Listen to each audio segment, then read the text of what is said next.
Welcome to my YouTube channel. Today we will study technological approaches to environmental management. This is a part of EMS, so the link is posted in the description box below. You can see the initial videos also. Environmental management is a systematic approach to find practical ways for saving water, energy, and materials besides reducing negative environmental impact. The best approach to environmental management is an integrated approach to which all the components of the environment are taken into consideration and its proper management as a whole is done. So, there are three technical approaches to environmental management. First is preservation, second is conservation, third is restoration.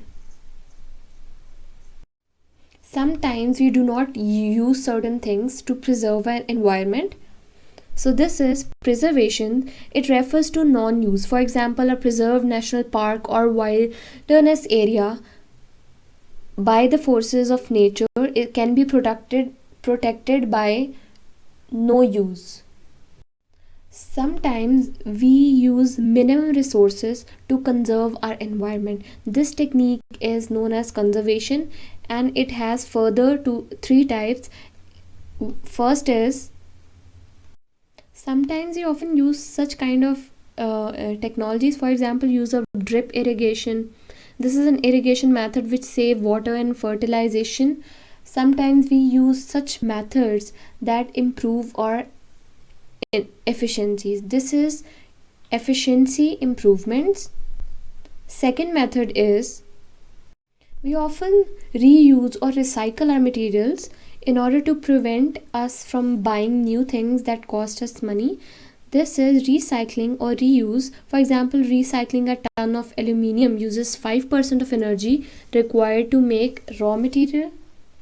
And we can also reuse or recycle our shirts, fabrics, and other things to make bags in new shirts also. Another method of conservation is the substitution of other resources. For example, we can use wind, solar, tidal energy, that is substituting our fossil fuels which cause pollution. So these methods of solar, wind, tidal energies are not polluting methods.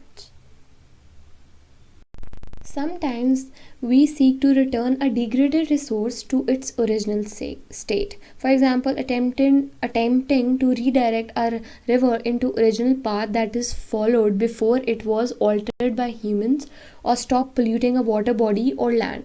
This is known as restoration, and there are four methods for restoration. First is environmental management through technology, that is also known as envirotech. In environmental management through technology, we use a method in which solid waste management is used. This is the purification, consumption, reuse, disposal, and treatment of solid waste that is undertaken by government or the ruling bodies of cities or town. So we can divide our waste into four to five kinds of waste. For example, we can put paper waste in one basket, glass waste and other, organic, plastics and such waste are divided, and there is also a section of hospital waste and hazardous waste. Our water is pretty much polluted, so one way to remove its purification is water purification. In water purification, the whole idea is that removing dirt, germs from polluted water and making it pollution free water. This is the whole idea. Water pollution is the main energy of this concept, and various campaigns and activities have been organized around the world to help to purify water.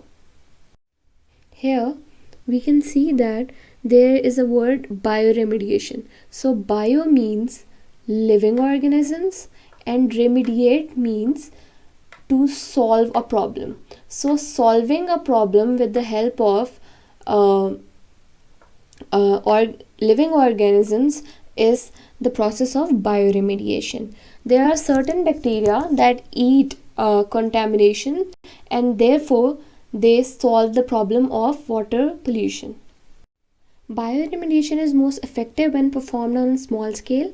Bioremediation was used extensively to combat the devastating effects of Exxon Valdez oil spill in 1989, and this process was very effective. There are lots and lots of causes of environmental destruction, so it is not possible to combat all, it is not possible to cater all. Therefore, scientists have developed a method of geoengineering, which is also known as climate engineering or climate intervention. This method changing the climate of a region to desired state by employing scientific techniques by our scientists, so that environment can be restored to its original state to some extent. Climate umbrella is also used for two terms: solar radiation management and carbon dioxide removal. There is a technique which seeks to reduce sunlight absorbed, and hence UV, infrared, and visible rays are also reduced by this method. This is known as solar radiation management, also known as SRM. This is a system to reduce carbon dioxide. In this system, iron is introduced intentionally into oceans, and because iron is a trace element and is necessary for photosynthesis in plants, it is highly insoluble in seawater and is required by phytoplankton bloom. So this is a method of carbon dioxide removal known as ocean iron fertilization. Iron causes growth of phytoplankton, which captures carbon dioxide. Dead phytoplankton sink, and some reach depths where carbon may stay for 100 or more years. Artificial upwelling is a geoengineering strategy that involves bringing relatively nutrient-rich waves from depth up to surface of ocean to stimulate phytoplankton activity and draw down atmospheric carbon dioxide. Here is a summary of what we studied in this video. We studied technological approaches to environmental management. So there are various technical approaches. First was preservation. It refers to non-use in order to protect a national park or an area. Second was conservation, that attempts to minimize the use of natural resource. Third was restoration, that seeks to return a degraded resource to its original environment. Fourth was envirotech, that has three methods: solid waste management, water purification, and air purification. Fourth was bioremediation, in which we use living organisms for the recovery or cleaning up of contaminated medium. Last one was geoengineering, in which we used solar radiation management, carbon dioxide removal by ocean iron fertilization or artificial upwelling, and third method was removal of greenhouse gases to remove carbon dioxide. If you like the video, you understood the video, do like that video, share that video, and subscribe to my channel. Thank you.